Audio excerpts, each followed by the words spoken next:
Na mada Yesu anakuja. Atakapokuja wanani wataathirika, wanani watateseka? Kitabu kinasema ni watu wa makanisa Kristo ama ni Waislamu. Na watapeleka upande wa nini? Wa kushoto. Wapi? Moto. Hiyo ndio hasara. Naam, mwenyekiti alikuwa ananiuliza mada vizuri. Kwa hiyo mada hiyo ni kwamba kuja kwa Yesu Kristo ni wanani watapata hasara? Ni Waislamu ndio watapata hasara au ni Wakristo ndio watapata hasara? Kwa hiyo ndugu zangu watazamaji, kuna kitu ambacho kinajificha katika mada hii, na ninawapa uhakika watu wote mfahamu, mada hii mara nyingi haiongelewi makanisani, na ikiongelewa makanisani ni kama kugusagusa tu, haiongelewagi kiundani kwa sababu yao maalumu wanazozijua waalimu wa Kikristo. Lakini leo mimi nitatoa siri inayojificha kwa ajili ya ujio wa Yesu Kristo mara ya pili, ili watu wapate kujua nini wanachokuwa wanafichwa makanisani kwa ajili ya ujio wa Yesu mara ya pili, na nitatumia vitabu vya Kikristo tu. Jambo la kwanza, tunafahamu Wakristo wanajua na Waislamu wanajua. Katika imani ya Kiislamu tunaamini kama Yesu atarudi mara ya pili, hilo tunalijua. Hawakusema Daudi ndio atarudi mara ya pili, au Ibrahim, au Suleiman, au Zakaria, au Mtume Muhammad. Ameteuliwa Yesu atarudi mara ya pili, na atakaporudi mara ya pili kuna kile atakachokifanya. Ana malengo ya kuja mara ya pili. Ukisoma kwenye Qur'an, ukisoma katika Qur'an sura ya 4 aya 159, Saleh Farsi ufafanuzi wake inathibitisha hilo, kwamba Bwana Mtume Muhammad amethibitisha kwamba Yesu atakuja mara ya pili. Ukisoma Qur'ani 2:115 tafsiri yake Saleh Farsi inathibitisha hilo, kwamba Bwana Mtume Muhammad atakuja mara Bwana Mtume Muhammad anasema kwamba Yesu atakuja mara ya pili duniani. Hiyo ni katika imani yetu sisi Waislamu, kwamba Yesu atakuja mara ya pili. Tunaamini hilo, hatuna nalo shaka kuja kwa Yesu mara ya pili. Tukiingia kwenye Biblia, Yakobo 5:7 mpaka 8, vile vile Biblia nayo inathibitisha kuja kwa Yesu mara ya pili. Kwa hiyo hatuna mgogoro na mvutano katika mada kama hii, katika hoja kama hii hatuna mvutano. Yesu atarudi mara ya pili, Qur'ani imekubali, Biblia imekubali. Sasa kama Yesu atakuja mara ya pili, katika kipengele cha pili atakuja kufanya nini? Hapo ndio kazi. Kwanza tungelijua anakuja kufanya nini Yesu, alafu twende katika kifungo cha 3 na cha 4 na cha 5 ili niweze kumalizia. Tusomee Ufunuo wa Yohana 16:16, tafsiri yake, ufafanuzi wake katika Biblia ya uzima tele. 16:16 inasema, 16:16, Harmagedoni ipo kaskazini ya kati ya Palestina. Harmagedoni iko kaskazini ya Palestina, ikimaanisha mlima wa Magido. Twende kazi. Itakuwa ndio kitovu cha vita ya siku ile kuu ya Mwenyezi Mungu. Twende kazi. Vita hii itatokea kuelekea mwisho wa dhiki kuu na kumalizika wakati wa Kristo atakaporudi kuwaharibu waovu. Basi kumbe kuja kwa Yesu mara ya pili ni kuja kuwavunja waovu. Sasa hapo ndiko ambako Waislamu wako au Wakristo ndio wako. Kama hao waovu watakuwa ni Waislamu ambao Yesu anakuja kuvunja, sisi hatuna shaka na vitabu. Kama ni Wakristo hatutakuwa na shaka na vitabu, na ndio mada yetu inasema kuja kwa Yesu mara ya pili anakuja kuwavunja wanani watakaopata hasara, ni Waislamu au ni Wakristo. Ila tumepata Yesu amekuja kufanya vita na watu waovu. Hiyo uzima tele, ukurasa wa 1973 1973 inasema, naam, kushindwa kwa mpinga Kristo, mwisho wa dhiki kuu. Shetani atakusanya mataifa mengi pale Harmagedoni kabisa, chini ya uongozi wa mpinga Kristo kabisa, na kufanya vita dhidi ya Mungu na watu wake kabisa, katika vita ambavyo vitahusisha dunia nzima. Maelezo ya Ufunuo. Twende. Wakati huo ukifika, Kristo atarudi kwa uwezo wa Mungu. Unaona, Kristo Yesu atakuja kwa uwezo wa Mungu. Twende kazi. Na kuingilia kati ili kumwangamiza yule mpinga Kristo. Basi, kwa hiyo mpinga Kristo kuja kwa Yesu mara ya pili, Yesu anakuja kumwangamiza. Sasa kinachokuja sasa ni hiki. Hayo maangamizi ndio Wakristo hawajafundishana kanisani, mapasta wanaijua, lakini hawatoagi ni maangamizo gani, na hayo maangamizo yanawaelekea ni watu gani, na hawasemaji makanisani kwa uthibitisho bayana, ili mpate kujua kama Wakristo wanaficha makanisani. Tusomee Tumaini Kuu katika ukurasa wa 198. Ndiyo, Tumaini Kuu ukurasa wa 198 nasema, ili watu wapate kujua kama kanisani wanafichana kuhusikana na kuja kwa Yesu mara ya pili, na nitatoa sababu ya Wakristo kuficha kuna nini. Twende kazi. Ndiyo. Lakini kanisani upendo kwa Kristo na imani katika ujio wake imepungua. Hawaamini sana kuhusikana na kuja kwa Yesu mara ya pili, wana masababu zao. Twende kazi. Watu wanaokiri ni wa Mungu walipofushwa wasielewe maelekezo ya Mwokozi kuhusu ishara ya kuja kwake. Unaona, wanafungwa wasijui, wanafichwa wasijui alama na dalili za kuja kwa Yesu. Na kwa nini wafiche? Malizia. Fundisho la kuja kwa Yesu mara ya pili limepuuzwa kabisa, kanisani alizungumzwa. Ndio maana leo nimetia mada hii ili watu wapate kujua kwa nini Wakristo na mapasta hawasemaji habari za kuja kwa Yesu. Kwani kuna kitu gani wanaficha hapa? Hicho kitu leo mimi nitakitoa insha Allah. Twende kazi. Hadi kwa kiasi kikubwa lilipokuwa limepuuzwa na kuachwa hasa Marekani. Hata Marekani hasa wanapuuzia Wakristo wa Marekani. Inatosha. Tusomee Viki Kuu 53 kifungo cha kwanza. Viki Kuu 53 kifungo cha kwanza. Viki Kuu njoo ile 53 kifungo cha kwanza. Haraka haraka. 53 ndio ile nishaitia pale. Kifungo cha kwanza. Ndiyo, 53 kifungo cha kwanza inasema kuna wakati wa taabu unaowajia watu wa Mungu. Unaona? Kuna wakati wa taabu na shida na maangamizi inaowajia watu wa Mungu. Watu wa Mungu hao wanangoja shida inayokuja kwa Bwana Yesu. Twende kazi. Lakini haitupasi kuliweka jambo hilo mbele ya watu daima. Unaona, haitupasi habari ya maangamizi ya kuja kwa Yesu tuwafundishe Wakristo, tusisemi, tuwafiche. Twende kazi. Na kuongoza kuwa na wakati wa taabu mapema patakuwa na mchekecho miongoni mwa watu wa Mungu, lakini huo sio ukweli wa leo wa kuyapelekea makanisa. Kwa hiyo ukweli wa kuja kwa Yesu mara ya pili na maangamizi anayokuja kufanya sio ukweli wa kuwaambia Wakristo mapema. Kwani kuwaambia mapema kwa sababu yake ni nini? Ina maana kuna siri inayojificha ili Wakristo wasijui. Sasa malengo ya kuwaficha Wakristo wasiambiwi jambo hilo ni nini? Siri hiyo leo mimi naitoa, alafu tuone Yesu anakuja kuangamiza watu gani. Biblia na Qur'ani hakuna popote kwamba Yesu Waislamu watapata hasara kwa kuja kwa Yesu. Hakuna kitu kama hicho. Viki Kuu hiyo ukurasa wa 14. Ndiyo, ukurasa Viki Kuu ukurasa wa 14. Ndiyo, ukurasa wa 14 inasema.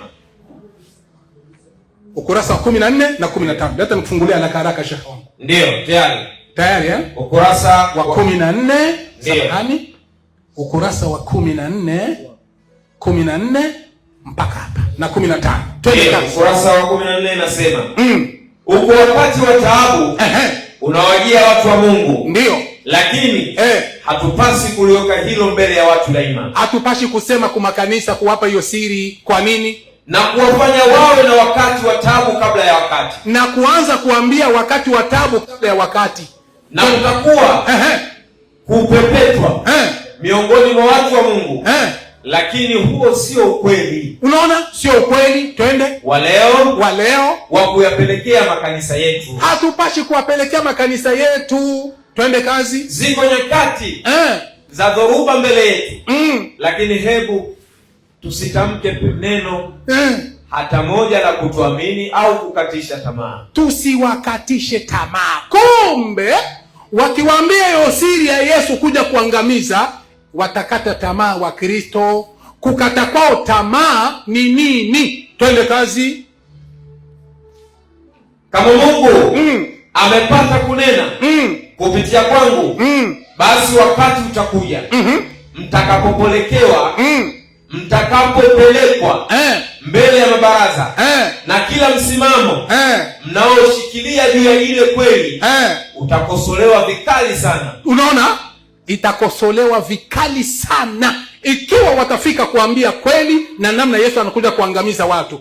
Watakosolewa na watu watatoka kwenye makanisa. Sikiliza kinachofuata. Muda ambao wengi sana sasa wanamwacha kupotea bure unapaswa kutolewa katika kutia agizo ambalo Mungu ametupatia. Simamia hapo. Sasa ikiwa kama wanaokopa kuambia, malengo wasitoki makanisani. Sasa tuliseme hilo, ili wakitoka watoke na watakuwa wanafanya uamuzi uliokuwa sahihi. Tusomee Ufunuo wa Yohana 2:16 alafu tutaongezea. Soma sasa Biblia. Ufunuo wa Yohana 2:16. Biblia hata hiyo uliokuwa nayo ni Biblia. Sheikh, wao una Biblia? Ufunuo wa Yohana 2:16. 2:16 Ufunuo wa Yohana.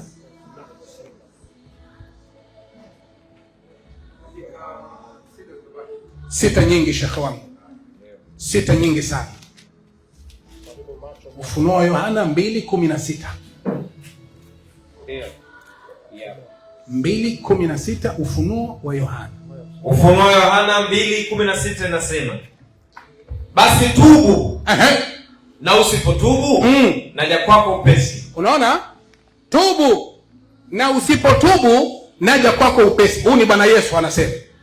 Tubu, usipotubu naja kwako upesi. Sikilizeni sababu ya Wakristo kuficha. Yesu anasema tubu, usipotubu naja kwako upesi. Twende kazi. Nami nitafanya vita juu yao.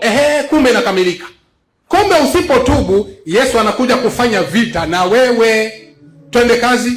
Kwa kuwa upanga wa kinywa changu. Unaona? Nitafanya vita na wewe kwa upanga wa kinywa changu. Sasa haijulikani hapa Yesu anawaambia wanani. Yesu anakuja kufanya nao vita kwa upanga wa kinywa chake. Haijulikani ni Wakristo wala haijulikani ni Waislamu. Soma 17. Tuone ni watu gani hao. Yeye aliye na sikio na asikie. Yeye aliye na sikio na alisikie neno hili ambalo Roho anayambia makanisa. Rudi tena. Yeye aliye na sikio. Yeye aliye na sikio na alisikie neno hili ambalo Roho anayambia wanani? Makanisa. Basi wanaoambiwa hapo watubu na wasipo utubu, Yesu anakuja kuwavunja na kuwatesa. Ushahidi kamili kulingana na mada. Yesu anakuja, atakapokuja wanani wataathirika, wanani watateseka? Kitabu kinasema ni watu wa makanisa. Twende sasa, hao watu wa makanisa ni kina nani wanaolengwa hapo? Tusomee Timotheo wa kwanza 4:1, lakini utupe ufafanuzi wake. Kifungo cha 3 na kifungo cha 5. Ndio. Haraka. Timotheo wa kwanza 4:1. Sawa. 4:1. Tupe sasa ufafanuzi wake. Nimetia alama kifungo cha kwanza na kifungo cha pili. Kifungo cha 3 njoo hapa. Kifungo cha 3 njoo hiki na kifungo cha kufuata njoo hiki. Kifungo cha 3 hiki na kifungo cha 5. Soma hii. Umaarufu wa mafundisho yasiyo ya kibiblia. Naam. Kimsingi utakuwa ni matokeo ya Shetani. Maliza. Akielekeza majeshi yake ya kipepo katika upinzani. Unaona? Mashetani. Sababu kabisa tunataka tujue Yesu kuja kuvunja Wakristo makanisani ni kwa sababu mashetani yatapeleka watu wake wapi? Twende kazi. majeshi yake ya kipepo katika upinzani uliozidi kwa kazi ya Mungu. Twende kazi. Kuja mara ya pili kwa Kristo. Kuja mara ya pili kwa Kristo kutatanguliwa. Sikiliza vitu vitakaotangulia kabla ya kuja kwa Yesu, na ndio maana akija anakuja kuvunja. Twende kazi. Kutatanguliwa na mkazo au nguvu. Unaona, kutatanguliwa na mkazo au nguvu kubwa ya shetani. Kubwa ya kishetani itatangulia, ndio maana Yesu anakuja kupiga. Twende kazi. Imani itatangulia mbovu za kuwasiliana na roho za kuzimu. Kumbe imani ya kuwasiliana na roho za kuzimu zitatangulia, ndio maana Yesu atapiga. Dini ovu zilizojificha, na dini za ovu za uongo zilizojificha zitakuwa zimeishatangulia, ndio maana Yesu anakuja kupiga. Kupagawa na mapepo, kutokewa na mapepo, na udanganyifu wa kipepo, katika dunia na wapi? Na ndani ya kanisa. Bas. Allahu Akbar. Ndio maana Yesu anakuja kupiga. Uasi wa Ukristo unaendelea. Maovu yanaendelea katika makanisa. Huku wanajua wanamtafuta Mungu, huku wanajua wanamhubiria Mungu. Ndio sababu mojawapo ya Yesu kuja mara ya pili ni kuja kuwapiga Wakristo wote. Hakuna Mkristo ataponyoka. Na ndio maana hakuna andiko lolote kwamba Wakristo hawataponyoka. Hakuna. Malizia kifungo cha 5 haraka. Ndio, inasema waumini waaminifu wasifikiri kwamba kwa sababu uasi wa imani unazidi sana ndani ya Kristo. Soma vizuri kaka yangu. Ndani ya Kristo hakuna uasi. Rudi tena. Waumini waaminifu wasifikiri kwamba kwa sababu uasi wa imani unazidi sana ndani ya Ukristo. Unaona? Kwa hiyo ndani ya Ukristo uasi na anasa inazidi. Ndio maana Yesu anakuja kupiga kila aliye Mkristo. Aliyekuwa na akili aondoke mapema.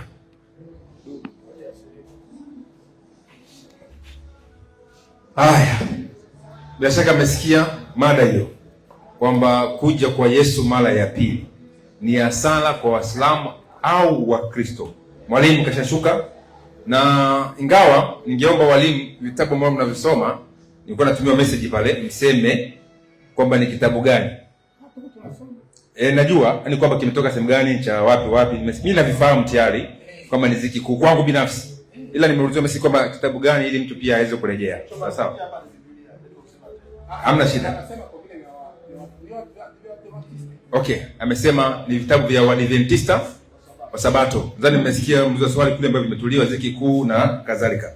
Mwalimu, nikupandishe dakika 20. Weke hoja.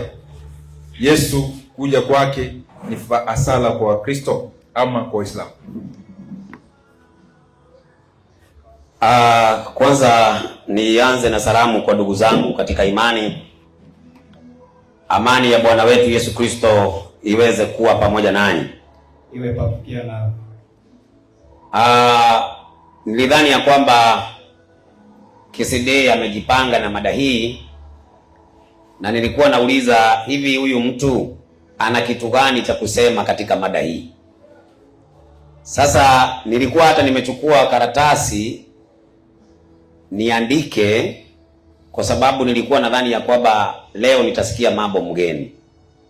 Sasa nilipoendelea na kalamu na karatasi, hata ilibidi nikarudishe kwa mfuko na kalamu, kwa sababu nilisikiliza nikaona hakuna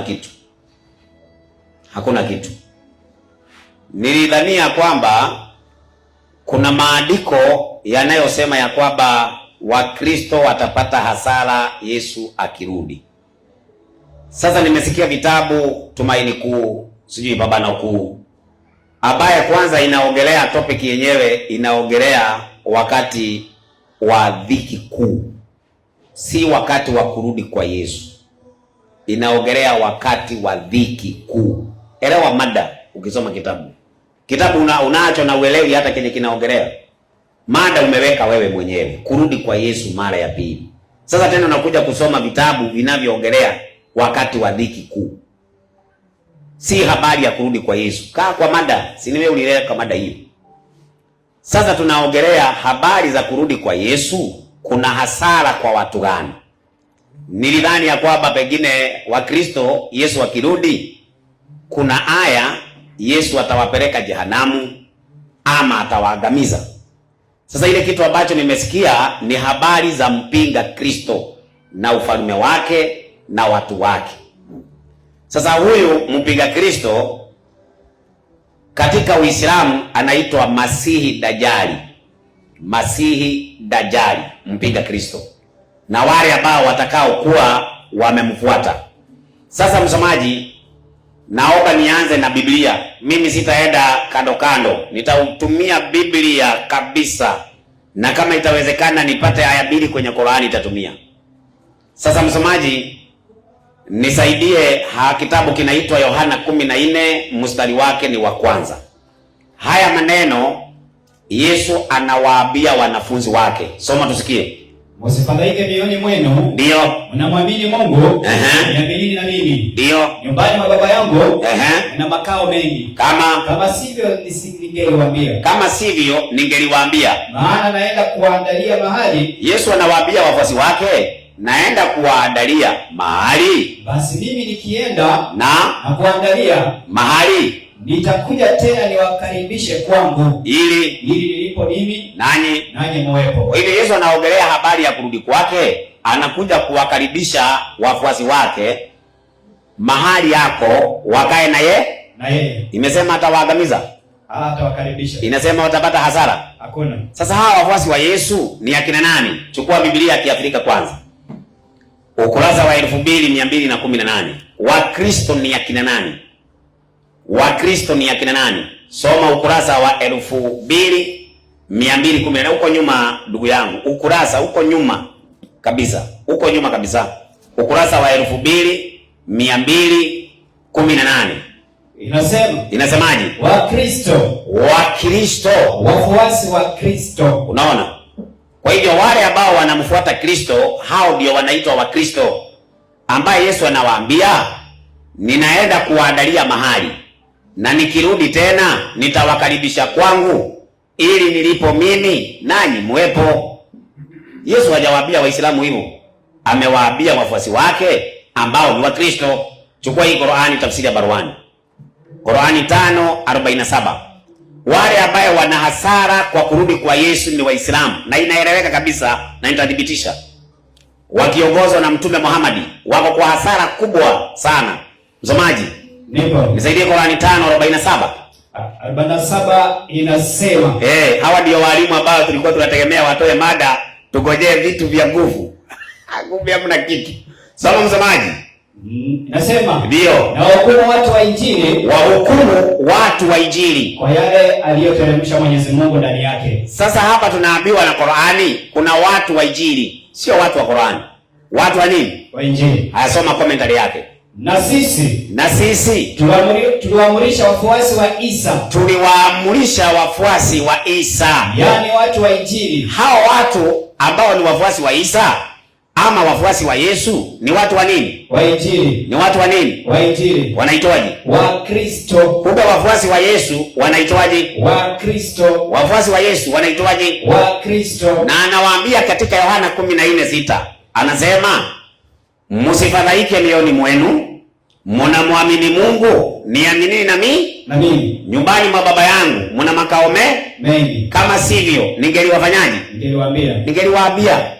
Sasa tunamuuliza Yesu, sasa wakati utakapokuja ni kitu gani utakachokifanya, ili tujue Waislamu na Wakristo nani watapata hasara? Nisaidie kitabu cha Mathayo 25:31. Dunia mjue kuanzia leo Kisidei wakiwa na wenzake ni Simon, Bukumun, Umyun. Hawa hawana kitu. Mimi nilidhani ya kwamba amechagua mada